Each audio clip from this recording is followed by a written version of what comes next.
Tai sveiki, mėly draugai, aš Vaidas iš Autosporto garažo ir šiandien mes turim tokį čempionišką BMW, populiariausią klasę Lietuvoje, bene smagiausią klasę turbūt, pagal smagumą ir pagal pinigus, tai ir tokia kaip ir labiausiai apsimokanti, su kuria visada smagu žiūrėti ir daug suteikia džiaugsmo ir aplinkiniams, ir patiems važiuojantiems, nes tai yra BMW klasė. Tai galima drąsiai teigti, kad tai yra lietuviška nacionalinė klasė, nes šitų automobilių yra daugiausiai, todėl kad su jais automatiškai smagiausiai yra važiuoti ir pigiausiai jos pagaminti, pigiausiai eksploatuoti, gal ne tiek patikima šita technika, nes jinai yra, kaip bebūtų, padaryta iš standartinės, bet šiai dienai tai BMW ir žiedė ir ne tik šiai dienai, tai čia jau kokia tęsiasi turbūt 20 metų, tai lietuviškos mašinos yra realiai dvi, yra Honda ir BMW, kurios standartiškai turi daugiausiai arklio galių, yra patikimos ganėtinai. BMW aišku turi galų varomą, tai ypač populiari tarp rolistų ir tarp drifterių. Ir visą laiką, kaip viskas susiję, yra smagumas ir pinigų kiekis, kuris norima dėl to smagumo išleisti. Tai būtent šis automobilis ralio padangėje yra top 1 ir būtent ši klasė yra ganėtinai populiari tiek mini rally, tiek aukščiausiai A lygoj ir tai yra BMW Cup. Tai čia mes turim BMW Compact automobilį, liaudyje vadinamą šūdalempių. Kažkada man šitas priekis buvo labai baisus, bet metam bėgant akis priprato ir jis tapo gražus. Kažkodėl, nežinau. Skonis keičiasi, taip gaunasi, kad iš baisių dalykų pasidaro gražus. Tai būtent šis automobilis, tai yra Justas Simaškos. Kodėl aš vadinu jį čempionišku, todėl kad anksčiau ir vėliau jis su juo, jeigu bus galimybė, tai važiuojant tikrai taps čempionu. Praeitais metais nepasisekė jam dėl kelių priežasčių, tai patikimumo klausimai. Visgi būtent šitas automobilis buvo nupirktas jau kaip ir paruoštas, bet kaip ir nelabai.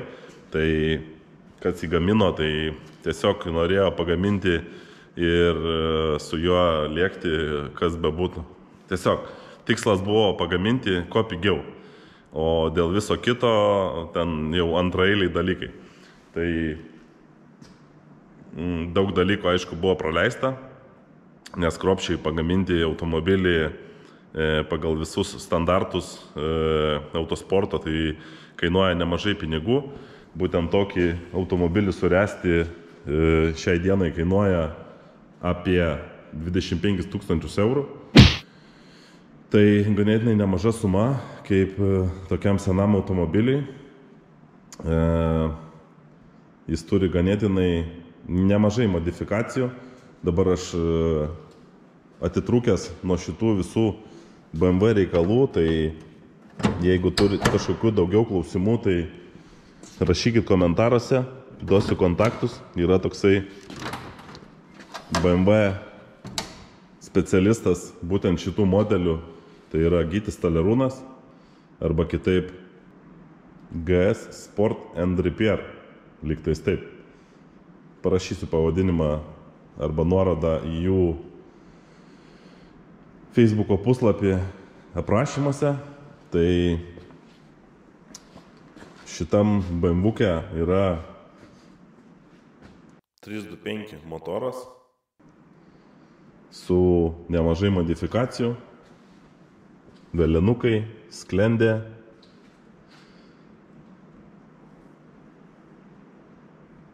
Tepalo siurblio, man atrodo, ten modifikacijos yra atliktos. Toliau greitesnė kolonėlė vairo.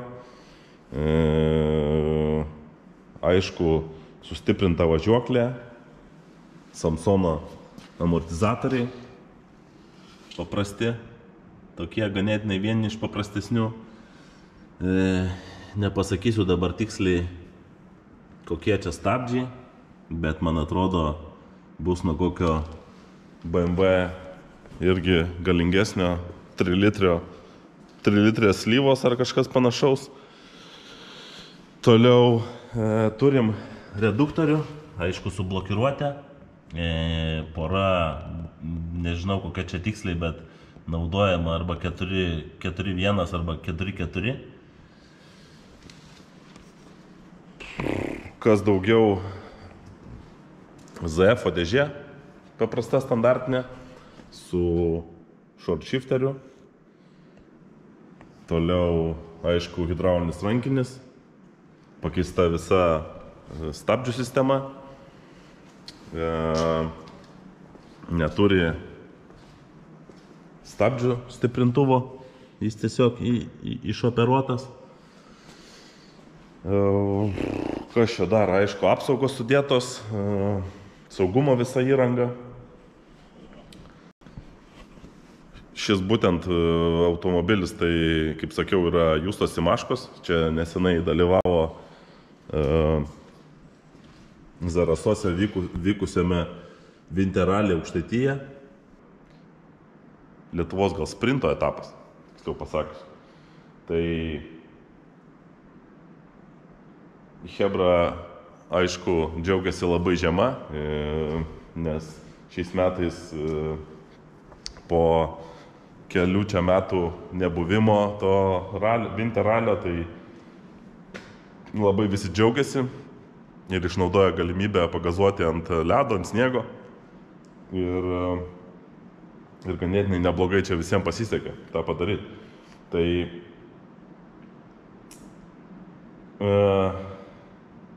liko antri su nauju šturmanu, aišku, tai truputį gal minusas, bet ne tame esmė. Tiesiog buvo stipri konkurencija ir vienam iš greičio ruožų, ne vienam, visuose reikėjo spausti, aišku, pedalą gazo iki galo ir Justas padarė klaidą, apsisuko, tai gavosi, kad ten minus 30 sekundžių vos ne.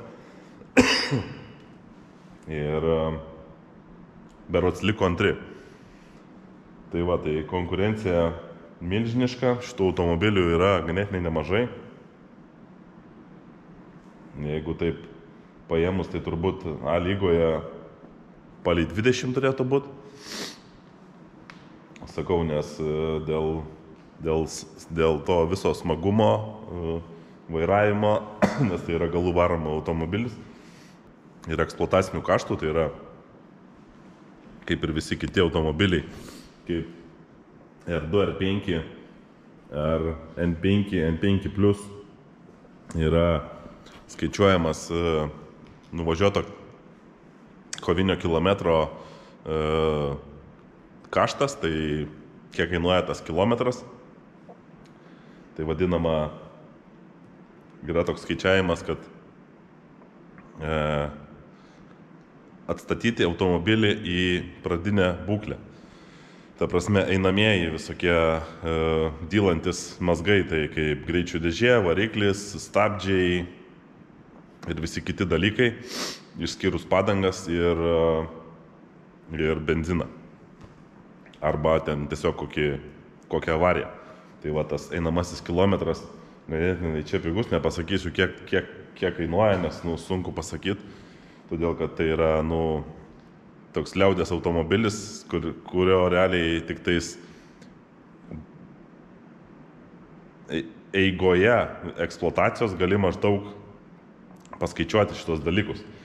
Nes visi deda skirtingas ten kaladėlės, gali geresnės, gali pigesnės dėt, skirtingai remontuoja ten dėžę, keičia tepalus, skirtingai pas skirtingus žmonės variklius restauruoja, kaip daleiskim Rally 4, tai yra viskas numatyta gamyklos ir čia yra griežtai apibrėžtos taisyklės. Turi daryti taip ir ne kitaip ir tada turėsi patikimumą, tai visi agregatai ir visa kita yra ganėtinai tiksliai suskaičiuoti ir jie turi tam tikrą kilometrų arba darbo valandų skaičių, po kurių tu turi daryti revizijas ir to pasekoje viskas yra tiksliai apskaičiuojama. Toliau, būtent, kaip ir sakiau, liko antri, tai Justas jau sunerimęs dėl milžiniškos konkurencijos, nes planuoja dalyvauti visame sezone. Ir prieš kelias dienas po ralio ir prieš kelias dienas filmuojant šį video, tai buvo nuvažiavęs ant stendo, kur matavo galę. Tai būtent sukant ant stendo ir matuojant galę parodė 160 kW galios, tai pavertus į arklio galės, tiksliai, galiu parodyti, kaip tą padaryti, kaip paversti kilovatus į arklio galės. Tai imam kilovatus, dauginam iš 1,34 ir gaunam 214 arklio galių. Arba tiesiog einat į Google ir rašot KV2HP ir jums išmes kalkuliatorių, į kur suvesit kilovatus. Ir jums parodys arklio galės, arba atvirkščiai suvesit arklio galės, parodys kilovatus. Tai truputį trūksta, bet labai nedaug. Čia natūralu galbūt, sakyčiau. Vis tiek tie varikliai yra perrenkami, perdaromi skirtingų žmonių, skirtingais agregatais, skirtingų firmų agregatus dedama. Tai vieną kartą gaunasi vienoks, kitą kartą kitoks. Tai čia tie keli kilovatai nieko nereiškia, galima sakyti.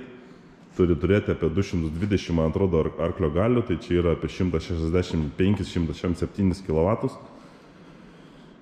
Toliau svėrėm, aišku, matavom, kiek jisai sveria, tai būtent taip kaip stovi, jisai svėrė toną 330 su 10 litrų benzino ir be atsarginio rato. Tai čia lengva yra paskaičiuoti, kad benzinas sveria apie 0,75, 0,74, tai yra minus 7,5 kg, plus apie 25 kg yra atsarginis ratas su padanga. Tai turim apie toną 340, kai leidžiamas svoris yra tona 290. Tai truputį galima dar iš jo išspausti, bet kaip žinom, tai yra ganėtinai sunku padaryti, nes automobilis yra pagamintas nuo pradžių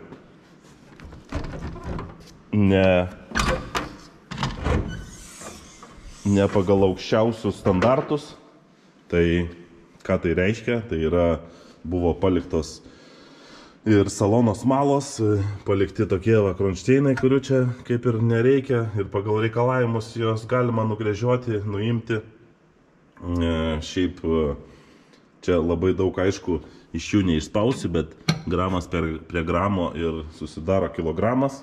Toliau po dugnu irgi, aišku, paliktos visos smalos ir tai sudaro nemažai papildomo svorio. Toliau galima keisti, ko čia nėra, tai yra galinį bagažinės dangtį, priekinį kapotą į plasmasinius, ne plasmasiniai, jie yra kompozito, tai yra ar kevlaras, ar karbonas, ar tiesiog yra paprasta ta kompozitinė medžiaga pigi, bet jinai yra kur kas lengvesnė apie 30-40% negu metalas. Tai iš šių dalykų dar galima, aišku, išspausti kažkiek tais to svorio.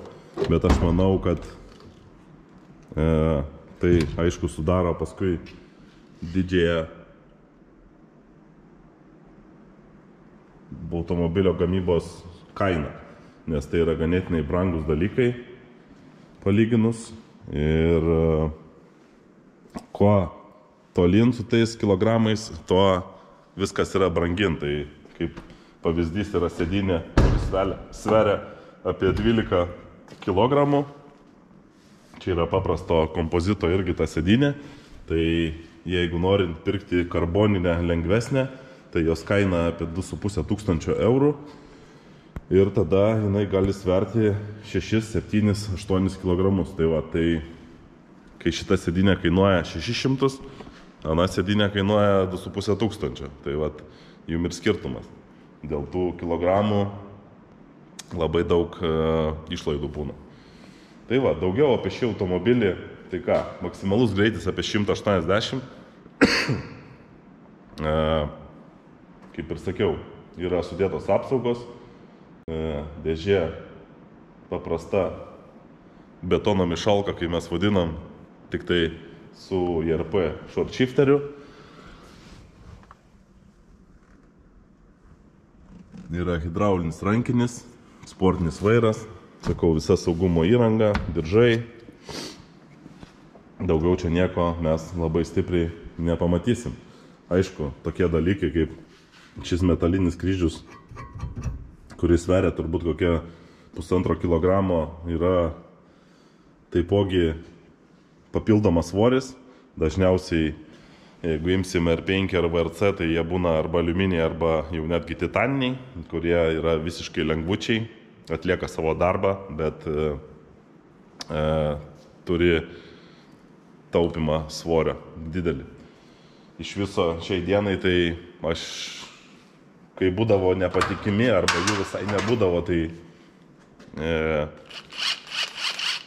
veždavosi ir šitą suktuką, ir aišku kryžių, bet šiai dienai tai aš tą kryžių iš viso meščiau lauk ir vežčiausi tik tai tokį kaip elektrinį suktuką, kuris puikiai atlieka savo darbą ir jau retai kada paves. Toliau tas pats donkratas, tai irgi ganėtinai didelis metalinis daiktas, yra standartinis. Čia irgi tema tokia, kad yra jų nuo iki, nuo ten 100 eurų iki 2,5 ar 3 tūkstančių, kurie taipogi yra hidrauliniai, greitai keliantis, labai lengvi, bet kaina kosminė. Tenai jau sutiksim šitus dalykus tik tai R5 arba VRC.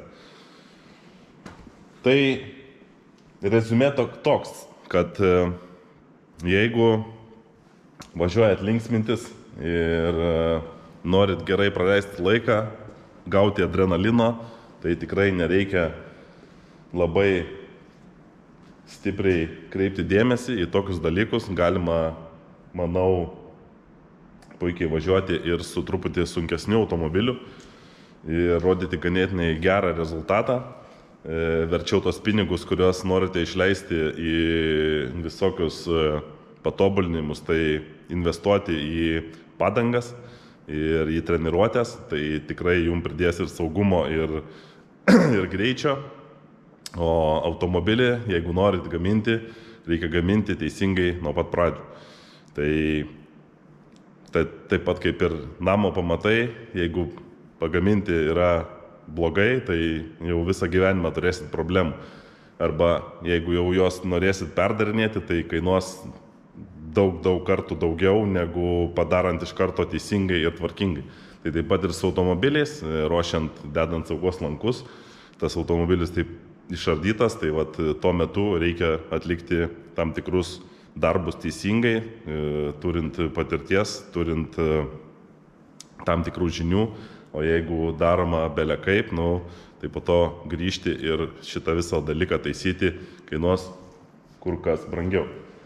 Tai kaip ir sakiau, šita klasė ir šitie automobiliai tai drąsiai galėtų būti nacionalinė Lietuvos ralio lygos klasė ir čia laimėtas čempiono vardas, tai tikrai bus žymiai vertingesnis negu važiuojant įvairiais kitokiais automobiliais, nes čia yra milžiniška konkurencija ir šitas būtent automobilis reikalauja ypač gerų vairavimo įgūdžių. Tai va, tai ką tai reiškia, tai darbas su šturmanu, darbas su kelio knyga, stenogramos susirašymas ir, aišku, minimaliai naudojamas stabdis. Tai va, tai jeigu norit pradėti važiuoti ralį ir linksminti žiūrovus, tai būtent toks automobilis yra jums. Tai va, tai stebėkit Justą, stebėkit šitą klasę ralio padangėse, ralio čempionate Lietuvoje, kuris tikrai bus įtemptas ir žinau, kad jau Hebra perkasi ir naujus automobilius ir ta klasė kaip auga, galima sakyti. Tai tikrai bus įdomi ir įnirtinga kova dėl čempiono titulo, kurioje panašu, kad Justas irgi dalyvaus. Tai va, tai manau, kad pamatysim gerą, gražią kovą iki pat metų galo. Tai va, o šiam kartui manau, kad tiek, nemažai čia visko apkalbėjau, galbūt kažką pamiršau, jei kažkas tai domina, tai būtinai parašykit komentaruose, klauskit, būtinai atsakysiu, visą laiką juos perskaitau ir sakykit, gal kažkas domina iš kažkokių kitokių automobilių, tai būtinai atkreipsiu dėmesį, galbūt pasiseks susitarti su kažkokiais ralistais, kurie savo automobilį norės pateikti tokiai apžvalgai. Tai iki kito video, ačiū, kad žiūrit, ate.